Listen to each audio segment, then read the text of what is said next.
welcome to Talk Comics. We're here with the famous Charlie Adlard, who's been doing artist work for The Walking Dead now for some time. Could you tell us, how did you get involved? I've known Robert before I did The Walking Dead for at least a couple of years previously. You know what it is, the comics industry is not exactly huge, so we all know each other anyway. And Robert just happened to email me one day and just said, I'm drawing it. And he said, I'm writing this little zombie comic. It's 6 issues in done already. Just wonder if you want to take over from Tony Moore. Yeah, all right. Was taking over from Tony Moore something that you were concerned about from the outset? It was quite hard because obviously with The Walking Dead, the only guy that had ever drawn The Walking Dead was Tony, albeit only 6 issues. It was still, he had put his mark on that book. You know, if you draw a book like Superman or, Spider-Man, an iconic character, Judge Dredd, whatever, it's gone through so many different artists, so many different, creators that people are used to change, whereas people weren't used to change with The Walking Dead. So it was quite a tough way to convince people that I could do it like Tony, as it were. And of course, the thing is, we draw completely differently as well. It wasn't like Robert actively sought someone that drew in a Tony Moore style. In fact, we're pretty much poles apart, oppositely. When you did take over, though, did you feel the need to stay within the style that had already been done, or did you think, well, if you're going to get me to do it, then my style's come along with me? Well, definitely the latter. I mean, I firmly believe that if someone asks me to do something, they want me for how I draw. Yeah, why ask me to draw like somebody else? Get somebody that draws like that to draw like that, So, I just sort of head down, went my own direction. And for those people that have never actually seen The Walking Dead, the comic book series, it's actually in black and white. It's not coloured, and it actually adds something to the book in a way, because it's a zombie book, and the concept that everything's going to be in that kind of polar opposite colours means that you're going to add something to the atmosphere when you're reading it. My question is, though, did you ever feel like, in your head, this is what it looks like in colour? Oh, right. Do you know what I mean? I mean, you've seen it all in colour, so, in your head, or you seeing it in black and white, and then you draw it in black and white? The thing is, obviously the original issues were in black and white anyway, so I didn't see it in colour because there was no reference for that to happen. Yeah. Sure. An interesting little side to that, though, is the fact that when we knew it was going to get made into a TV show, I only saw the TV show in colour.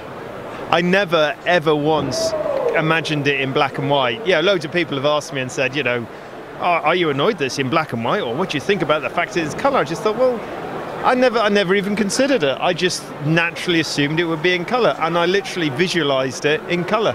Do you feel that that's showing actually part of the separation that is between comics and TV series? Because obviously there's a lot of crossover now, and people might think, well, I've got a comic book, I can make it go to a TV series, a movie, whatever I like. But, obviously there is quite a big transition. Yeah, with The Walking Dead, obviously, it was kind of easy, like I say, to visualise that aspect of it. But yeah, I think a lot of people now are seeing where they can go. But yeah, it was obviously with creator-owned stuff, how far they can take it. It's not just a little niche thing that you can do in your bedroom and you've got a comic book and that's where it ends. There's a whole big world of possibilities out there, which I think is why it's attracting a lot more people now to the creator-owned market, and especially people working for Image and stuff like that. Yeah, I think are gradually realising it, and I, it's kind of interesting. Literally, the last couple of weeks, I think I'm seeing a bit of a tide change in the way people are sort of perceiving, especially American comic books. And I think Image, especially, is suddenly becoming a lot more of a power player within the industry, as well, which is fantastic for us. Yeah.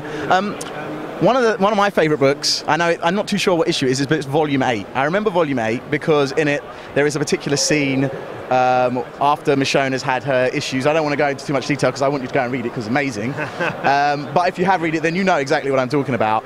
And there is a pretty violent moment in that book where you're going to see something. You're going to see a lot of death anyway in that book. But when you're long moment as well. Yeah, it is. It's one issue's worth. Yeah, moment. exactly. When you were doing it and you were told, look, this is what's going to happen. Well, I mean, how do you visualize something like that? Well, yeah, because if you Google image search stuff like that, you don't really get much back. So I got to admit, a lot of it is just from my imagination. Whether that's good or bad, I'm not sure. Wow. Yeah, because there is no real research unless I literally go down to the local mortuary and look up certain, shall we say, wounds and what have you. You've just got to. I mean, that sequence was one of the only times I literally phoned Robert straight up and said, "Come on, you've got to convince me to draw this because this is ridiculously intense stuff." But in context, it made sense though. In context, it totally makes sense, and it's also what's great about comic books because they're not going to do that. This is just me speculating. Let me get that straight. But they're not going to do that in a TV show. No, I can't see the general audience. I don't think even though it's adults only, etc., etc. Saying that, gratuitous violence to TV has become slightly more common with TV series like Spartacus. So anything's possible. Yeah, it is. It's all this sort of. It's all kind of these little things they have to apply, though. It's like because like for instance in The Walking Dead, you can do you just look at the unimaginable gore that happens in the TV show, but it's always to zombies. So you've got that sort of element. You've got like this divorced element almost where it's a bit like cartoon violence almost, and you can do a lot worse to a zombie than you could to a human being in The Walking Dead. There's a kind of a line, an invisible line that's drawn in the sand somewhere which you can't cross. Right. Who knows, 10 years down the line perhaps you will be able to cross it. 20 years down the line you'll be able to push the boundaries even further. I think we're pushing the boundaries as it is.